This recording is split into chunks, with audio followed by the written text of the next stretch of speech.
大家好，欢迎来到以终为始，汉学至善的节目现场。待会呢，我会采访马来西亚重量级的学者安焕然教授。安焕然老师呢，他目前是在马来西亚的新纪元大学学院担任教授。那他过去呢，曾经在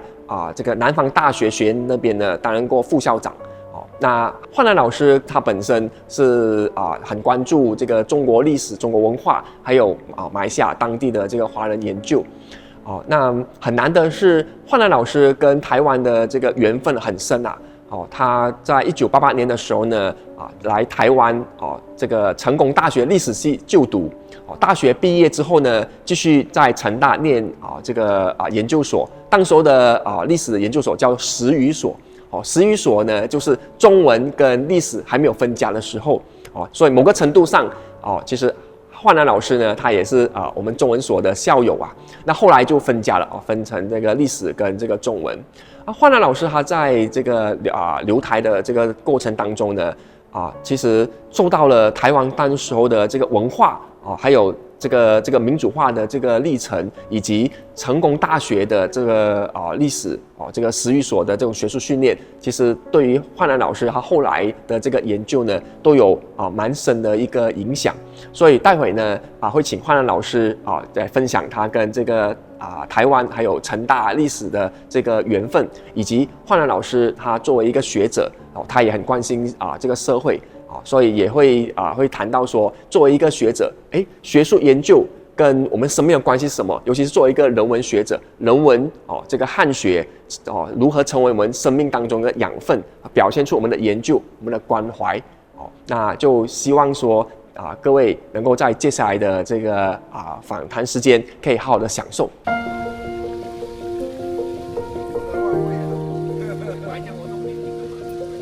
我在台湾很多年了，10几年，其实没有语助词比较少了，但是口音还是很明显。草对，最好玩是水草，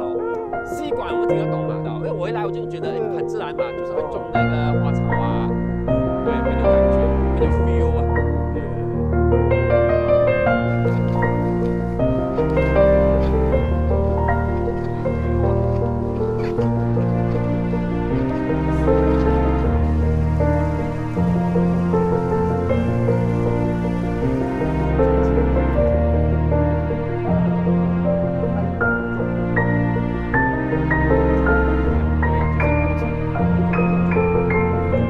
大家好，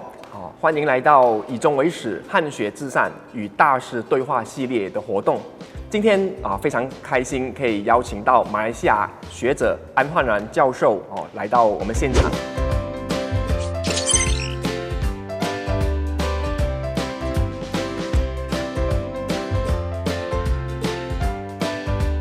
我们很难得就可以邀请到焕然老师来，那我们可以跟焕然老师有一个简单的一个对话采访焕然老师，希望焕然老师可以把他的一些学术的一种心路历程，还有一些自学的方法拿来分享给大家。焕然老师那据我所知，过去你在中学其实是念理科的，那时候是怎么机缘让你念理科？可后来呢，却转向了这个历史研究这个中间过程我想应该是有一些很有趣的事情，可不可以请老师简单分享一下？好的您好，康宁老师，你问的这个问题其实跟我的求学的经历是有关，同时它也跟这个马来西亚的华人的社会的那种身份认同、文化的关怀的那个情境有关。我是1968年出生嘛，然后小学的时候，对于马来西亚华人来说呢，是一个花果飘零、林根自治的一个年代。在这样的一个年代里面呢，随着马来西亚华人社会的政治经济上的一个节节的败退，然后文化成为了一个最后不可退让的一个底线跟堡垒的时候呢，我们在1970年代呢就有了华校复兴运动的这个提出之后呢，有很多的华人文化复兴运动的展开，这个就是在70年代到80年代的一个大氛围之下，我的父亲呢毫不犹豫的就把我的哥哥、我以及我的妹妹呢，都送入到了华文教育的体系。那我是这个小学的时候是读华文小学，那当然是政府的公立的学校。然后呢之后呢，我们就考进去了当时全马来西亚最大型的中学，当时人数已经是4000多5000人的宽柔中学，那是在马来西亚马来半岛的南端的柔佛新山这个城市。然后呢，在宽柔中学的时候，其实我的成绩是不错的，在初中的时候还蛮好的。但是因为我进入到了一个社团，这个社团呢叫做历史学会。当年我们的校长很有意思，他觉得我们华校生除了读书之外，我们也要有现在叫联课活动，当时我们叫做课外活动的展开，所以我们的课外活动是很积极的。可是所有的学生要选课外活动，当然他们就会选择一些比较热门的课外活动，学术性的团体就会很少。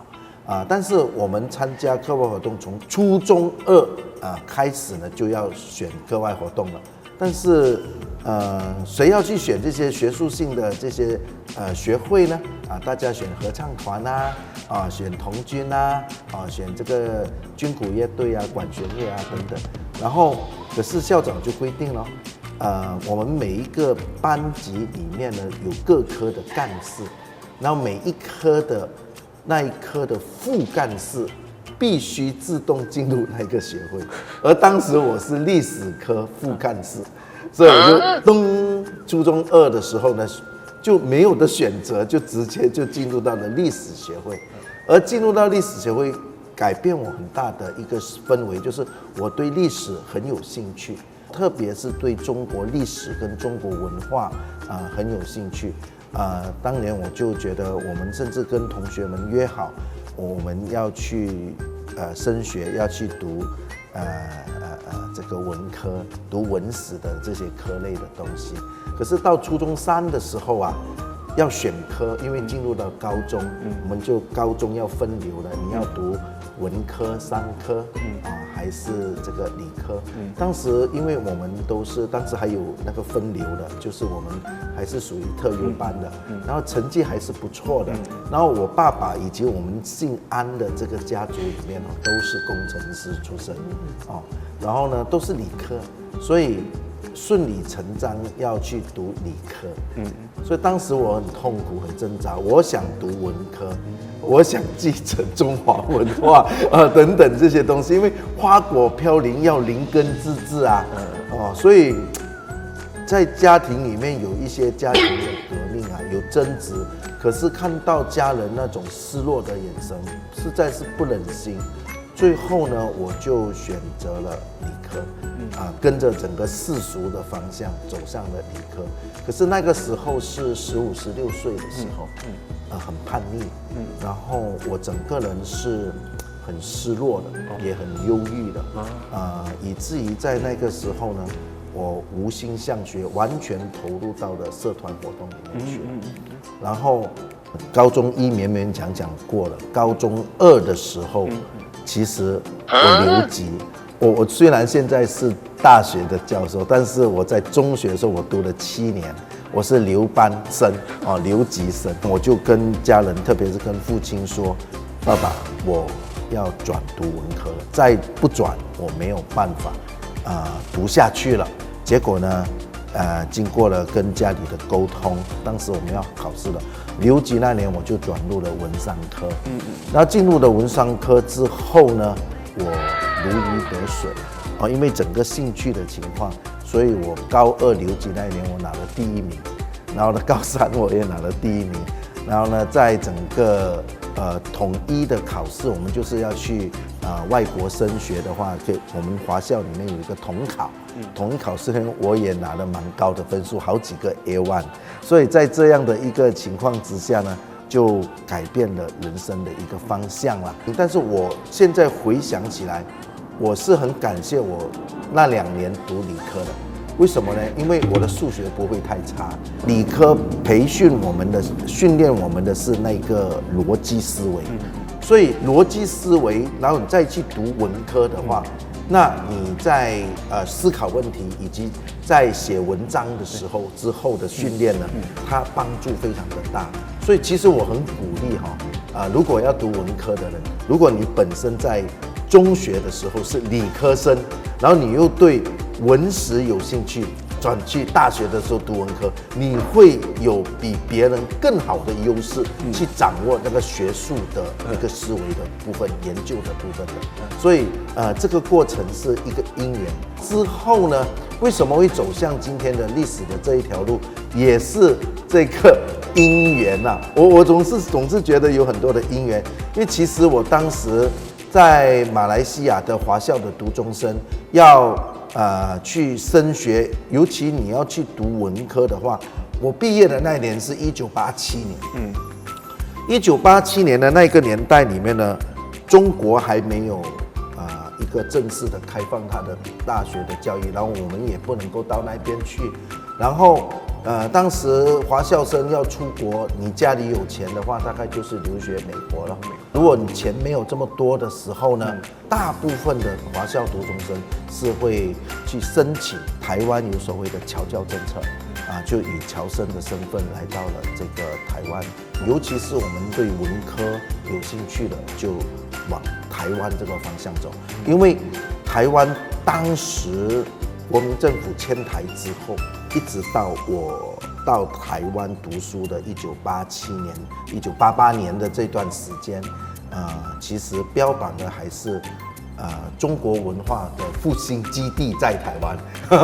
所以呢，当时我们呢，你要去对中华文化有兴趣、更精进的话，你就是要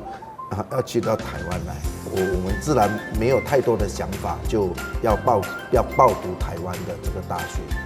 当时有30多个选项，那我成绩是不错的。可是呢，我前面的选项呢，第1志愿、第2志愿、第3志愿都是中文系。我原本要读中文系，可是第4个志愿我也不懂为什么莫名其妙，然后我就选择了成功大学历史系。结果呢，就被分配到成功大学历史系来。当然也就改变了我很大的人生。刚刚听焕然老师的那个分享我也很有感触因为我在尊孔中学，其实我是理科的，我念了3年理科，高1到高3但是我来台湾念书，其实我就后来转文科，我念哲学系，然后双主修中文系，所以你的逻辑思维很强，所以对哲学系确实是有很大的帮助。是。那想问问看，说你来到了成功大学的历史系，在这几年的这个大学的这个学习过程，对你未来的这个学术的这条道路有没有一些影响或启发？我在台湾的时间是1988年到1995年，大学的时间是1988到1992，然后呢，硕士班是92到95，总共7年，算起来不长不短，但是对我整个人生，包括我的学术的道路以及思维的改变最大的一个阶段，成长最多的，其实就是在台湾特别是在成功大学台南这个地方。先回到1988年，我到台湾的那个年份，这个时候台湾创了一个全世界第1的纪录，就是台湾的社会运动、原住民的运动人权的运动自由民主还有客家人等等，社会运动呢有300多次，而且超过了365天，就是平均一年里面的平均1天至少有一场社会运动。台湾正在进行转型，从这个威权的那一个时代的戒严到解严，就是那一个时候嘛。解严之后，然后呢，突然间很多东西迸发了出来，很多的思维就冲击很大，这个就是我来到台湾的那个时候，然后呢，冲击真的太大了，对于中华文化有更多思考，或者甚至对于台湾人的意识的觉醒，有更多的一种本土意识的一个传达的时候呢，那就很不一样了。特别是当时我们在招生的辅导的时候，我们学长学姐都有说，你们最好去选这个大学的时候选北部的，因为台湾的文化中心在北部。可是我偏偏我第4志愿啊，30多个志愿里面第4个志愿我就选上了台南成功大学，所以我是来到了南部。可是这么一来到南部，真的是很感恩，谢谢老天爷的安排。我最难以忘怀的是我们开学的时候，我们成功大学的历史系跟我们的姐妹系叫做建筑系，常年是有办一个活动叫做古迹巡礼。然后呢，学长学姐呢就骑着脚踏车带我们呢走这个台南的古迹，因为台南的古迹1级古迹很多啊，是全台湾最多的。开始我知道什么叫做乡土的芬芳、乡土的味道，以及台湾主体性的建立。早在这个地方反而有了更多的刺激，也就是说，台湾给我的感觉，成大给我的感觉就是多元。然后这样的一种多元又可以包容并发，然后呢畅所欲言，在那个年代是台湾人很敢讲话的年代，他没有太多意识形态里面的你这个不可以讲，那个不可以讲，而是直接大家都在冲，表达了我们的看法，而且你看到了他的一个进步，他的改变，而这样的时候对我的冲击太大了，所以这个台湾留学的经验对我的影响是非常非常深的。哇，那个焕老师刚刚描述那个这个90年代的这个台湾，让我也是有点向往这样子一个年代。应该要那个早出生几十年。所以你印象中大概台湾的你来的时候也应该是差不多是2009年的时候。2009年来了。那你来到台湾的时候，是不是你想象中的80年代、90年代是怎么样的？其实我那个年代来到台湾呢，相对比较平静一些。但是台湾给我的感觉，我是很喜欢的。一开始来到的时候，我觉得不管是在这个人与人之间的那种互动，还有那个对于人的善意，其实我都可以感受到。尤其是对于外国来的朋友，对，我觉得在这份感动，其实到现在还在。对，所以对于这片土地，其实也是有一些很深的情感。但我可能因为我念书的那个学校是在嘉义的民雄乡的中正大学。明白。中正大学呢有一个很好的一个别称，就叫做凤梨田大学。它被那个凤梨田包围，所以还是相对比较那个乡下，远离都市。所以我在那个环境里面呢，就会比较感受到的就是比较平静平稳，好山好水好好玩。的确可以感受到台湾有一个很重要的一个氛围，就是言论自由，对，比较不会有太多的限制。是。我想这样子的一个环境呢，对于我们不管是念书还是说研究，其实都是蛮大的一个帮助。对。当然，您读书的时候，那个现在的情况是相对的自由，在我们的那个年代，30年前的时候，其实是争取过来的。就是所谓的前人种树后人乘凉。那个时候，我们学生群要成立成大学生会。哇，那个对我们的冲击，当时我是口琴社的，然后我们就住在光复校区。然后呢，有一天下楼呢，我就看到我口琴社的学长本地生拿这张桌子就摆了一个摊，就要我们学生签名，因为校方要求，如果你们要成立学生会，那你们就要这个有2/3的学生在籍学生同意签名同意，这是很难的。然后当时我就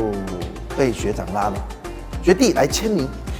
我就问了一个很白痴的问题学长2/3可能通过吗？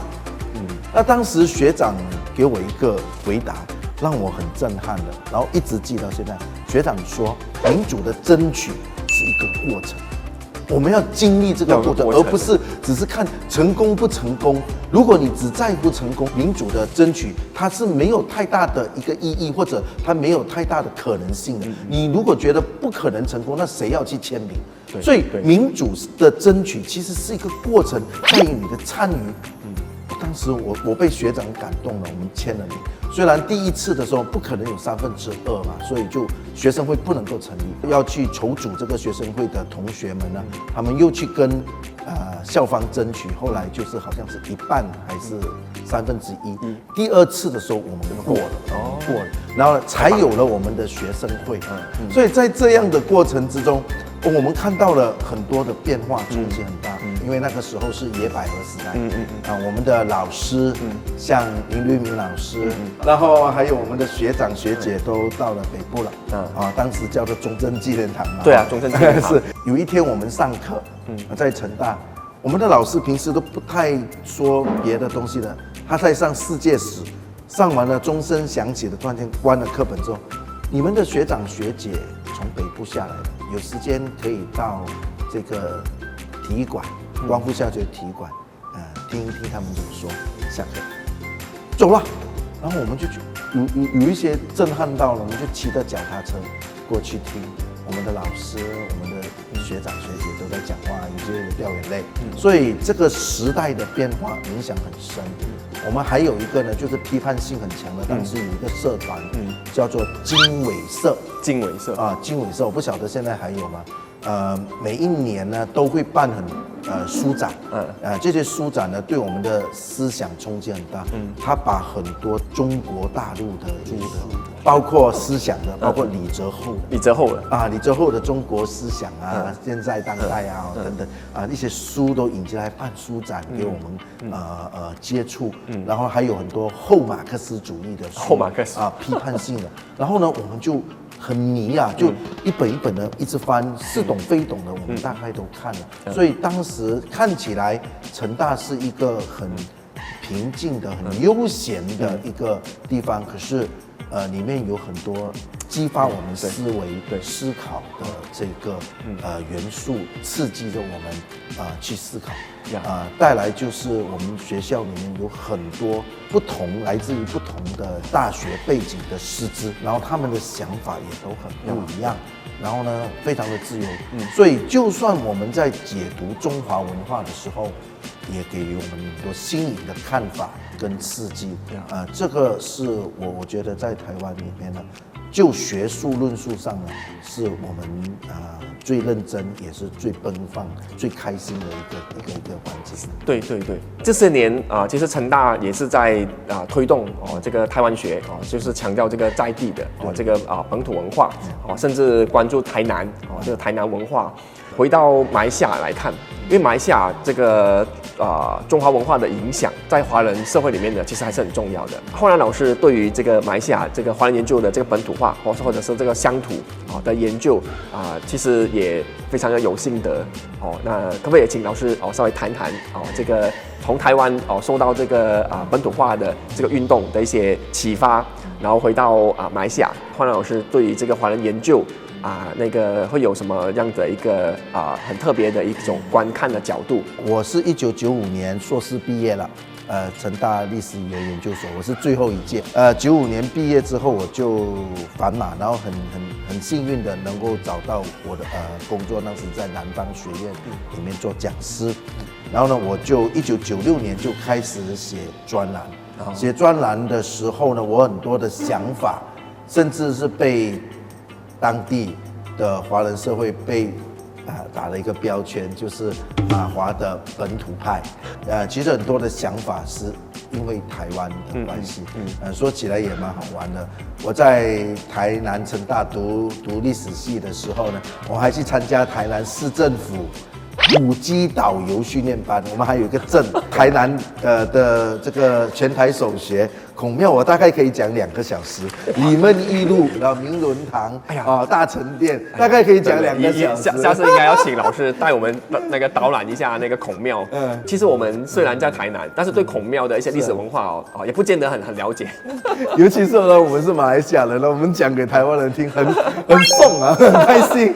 是这么一回事情。但是这里面刚刚我说的，你看中华文化跟华人的文化跟台湾的意识，它其实是不一定完全冲突的。然后我又很喜欢上一门课因为当时我们是历史系我们要上国文课，成大的中文系开的国文课。我们的老师当时他是成大中文系的戏曲专家，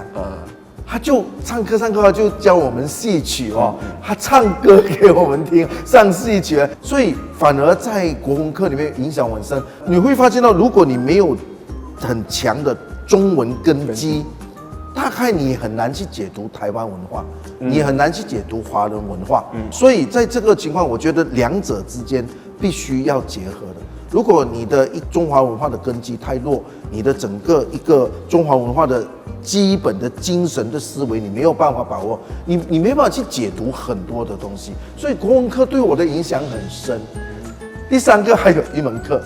，0学分，必修2年，那个叫军训课。哦，军训课，军训课里面呢有一个学期，老师侨生来也要上，还要穿那个衣服。我那个年代就没有了，就是那个台湾学生才会需要。有一个学期我上的非常有兴趣，《孙子兵法》。台湾的军训是有《孙子兵法》来上的哦，所以我接触了《孙子兵法》是在军训课里面接。我现在在新纪元大学中文系，我教《孙子兵法》课，因缘是在成大这里来的。可是也因为这些种种这些东西呢，然后我回去马来西亚的时候，我们的本土意识就因为台湾的读经典的中华文化的一些根基，让我有了更强烈的这个意念要去落实很多东西，你要去落实，你不能够只有概念嘛。所以回到了马来西亚的时候呢，我很强调马华文化的自主性的存在，主体性的存在，这一些的一个部分里面呢，其实都跟台湾有一些因缘，跟成大有一些因缘。刚好这些年台湾其实也很强调这个台湾文化的主体性，是那当然这个主体性一定是跟过去这个本土化有一些那个衔接的一个脉络。当然在台湾本身它就是有不同的声音嘛，不同的观点，所以类似于这样子的东西，我们在马来西亚同样也是很多可以去参照跟对话的地方。所以台湾经验对我们看马来西亚的华人文化的发展，其实都是可以互为参照的。是。老师谈到这个很关注这个马来西亚华人文化的这个主体性的这部分。那老师您本身在研究所谓的华人研究啦，很重视就是说要跟不同的地域交流。我们是在重视在地化，有时候会研究越来越细。在台湾的话呢，就是研究这个在地化。比方说在台湾关注台南有这个台南学，那屏东会有屏东学，就是很关注屏东在地的他们的一些文学文化还有历史这样子。老师以前在柔佛就是新山也是老师的家乡那老师过去的研究大概也很关注在这个柔佛的历史，所以后来我就提出了一个学术的概念，叫文化新山。华人在新山的这个地方，怎么样进行它的文化的扎根跟再生？我们现在都在谈这个问题嘛。我总是认为华人文化是个建构的过程，它的确有中华文化的一些元素，可是它有选择，它有筛选，它有一些变跟不变的一些东西，受到在地的影响的时候呢，这些华人怎么样在我们这个土地之上呢，进行了我们的文化跟扎根跟这个再生的一个过程。所以它是一个文化的再创造，然后这个部分呢，我们就一直在做，而且我这些年来，不仅仅只是强调这个在地而已，在地你不能够局限在这个地方，我们做得很细，进村找庙是没错的，是你要走出来，你要进去，你要走出来这个地方，所以这个刺激其实后来开始，我的真正的本土化的改变。是在落实的时候，而不是在只是靠台湾的那个学习的概念的理解上。因为后来回到了马来西亚之后，台湾的一些经历跟模式、概念的东西，我写边缘评论、写专栏的时候呢，大概写半年、1年，大概就写完了，那些东西没有了。然后后来就越写越虚，你只有一些想法，你不知道如何思考。然后真正改变是2001年。我们学校第一次接到了一个专案的研究，就是华人的会馆，潮州会馆跟南方学院呢签订了一个合作的计划，就是收集柔佛潮州人的合作计划。然后这个计划做得不错的时候呢，后来结束了，就抛砖引玉，就接续2年，再做了这个客家人的柔佛客家人的史料合作计划，然后呢也做得不错之后，再继续抛砖引玉，然后呢在2006年到2009年做的收集柔佛海南人的合作计划，所以从2001年到2009年，这是我整个学术的一个比较算是高峰期，我就转型了，因为原本我在成功大学我是研究中国历史、明朝历史改变很大的一个情况就是。你没有太多的资料，你就不能够只是在你的房间里面翻书，所以我们要走2个地方，第一个就是到马来西亚的国家档案局翻查这个国家的档案的资料，第二个呢就是你就要做田野调查，所以这个时候我们历史学出身的人就要跟这个人类学的一些合作然后要去吸收了，要看很多人类学的书。当然，他不可能就像人类学家这样在那边待上一年2年这样，而是你时不时都要到各个地方去。去的时候，你要去跟当地人做朋友，你要有这个网络跟人脉。我常常跟我现在的学生说。其实你一个人的学术的经历，以及你作为你的一个人生的发展的过程中，有两本存折，银行有讲存折，有2本存折，一个是你的知识存折，另外一个是你的人脉存折。你的人脉要建立好，但是如果你只有人脉没有知识，那你可能是个小人，吹牛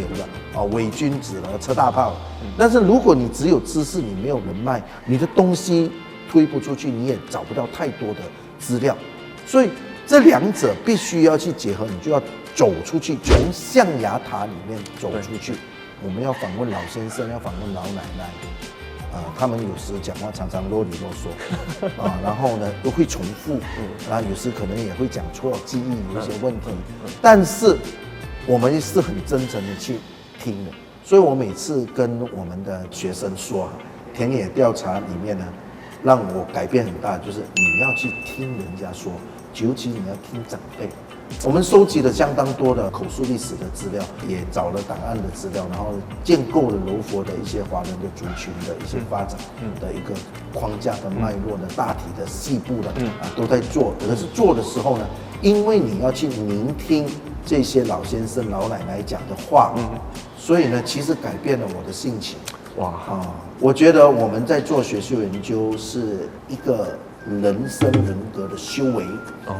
一个修养的过程。对，修养的过程呢，所以读书其实是一种生活，做研究不仅仅只是为了要升等要去怎么样的一个问题。因为当时我们是学院，根本没有办法升等。我做了很多年的讲师，一直到10多年前。南方学院升格南方大学之后，我才升为副教授。之前我都是讲师，因为我们不能够升，所以你写再多的文章，不能够为你加分。所以我总是认为做学术研究不能够仅仅这样，做学术研究是一种生活是一种生活，也是一种修为。你跟老爷爷老奶奶讲话的时候呢，你要去听你要很尊重他们，也很喜欢你做朋友。然后在这样的一个情况之下呢，我们学会聆听的时候呢，你会静下心来，不要急着去发表自己的看法、想法。哇，太棒了！安焕老师刚刚这一段话就是完全触动了我。研究就是生活，就是一个修为的过程。这会完全让我们对于这个学术研究有一个很大的一个转变。因为假设我们把研究看成就是要写很多的这个文章论文然后发表到这个要被很多审查意见批评的这种期刊然后为了要这个升等其实是蛮压力的，头发会变白，压力对，就压力蛮大。但是如果我们把它看成就是一种生活的方式，一种修为过程，它其实是对我们内在的生命有一种很大的一个转化的作用，就是它不只是一个外部的，它是内在于我们的生命当中。是，我想这也是人文汉学里头很重要的那种精神。是，我觉得人文研究汉学它本身不是这种很外部的这种很机械化的一种操作，它应该是可以有某一种成为我们生命的养分的一个东西。所以现在我在新纪研的时候，每年迎新学习开始的时候，他们都要老师写出一些祝福语然后我都给了8个字，就是人文关怀，知行合一。其实就这几个字，人文关怀，我们从中学华校生的成长经历，到了我来台湾读书的那种人文关怀的氛围很强烈，但是你还要知行合一要去做落实，你还是要回到你现在脚踩的地方。当然，你问我那老师乡关何处？你的家乡在哪里？成功大学有一位我很尊重的老师，也是我太太的硕士论文的指导老师，他就是台湾文学馆的第1任馆长林瑞明老师。因为林瑞明老师跟我讲过一句话：足下是乡土，就是你脚踩住那个地方就是你的乡。所以你现在不管你在哪里，因为全球化，人到处会走。可是呢，你的乡土在呢，你脚踩着那个地方，好好的爱你这块土地，去做你应该要做的事情。哇，马来西亚是我乡土，台湾也是我的乡土。对呀，对呀，我们足下的那个土地。焕然老师分享的这一些我觉得实在太有意思了。您很有活力，而且你不会只是希望关在这个学术象牙塔里面，在研究上你已经走出去了，走入这个田野，这对我们中文系的研究是很大的一个启发，因为我们大部分其实就是主要是看文献的，当然还是有部分那个研究这个民俗的，还是有一些学者，中文系的学者，他们还是会走去外面田野调查，这是很重要的。焕然老师在研究上已经走出去，但我觉得不只是如此脱离研究，就是作为一个学者，还有一个很重要的一个身份，其实就是扮演社会这个良心的角色意思就是说关心社会，然后为社会的那个不公不义的事情发生。有一个传统就是叫做所谓的这个知识分子这个传统，我觉得在焕然老师的生命身上也看到这一点。焕然老师在过去很长一段时间，可能有快20年的时间都是那个写这个时事评论在马来西亚很重要的媒体担任这个专栏作者。那焕然老师对于作为一个学者在一个时代一个社会里面应该要扮演怎么样的角色这一点那或者说一个文史工作者，他在这个时代的一个使命到底是什么？可不可以请老师也分享一下？你有什么看法？我是觉得那个我们研究当然是很重要，就是专业的嘛。那能够把这个专业，其实也关心这个所在的这个社会脉络，我觉得会更好。但是不一定说一定要如此，不如此就好像不好的学者，我觉得也不是的。另外就是心有余力我们也可以用我们一些受过专业的训练的一种思考，我们看社会的时事文化这些现象应该会有一些不一样的视角。那我们提供一些看法，不是说一定要扮演什么样的引导怎么样，至少是说是带给大家有些启发，有些思辨性的一种可能性。其实我们回到中国读书人就是士人的传统来讲，他本来就不分家，从司马迁到宋朝的大儒们，他们既是官僚、官员他们也是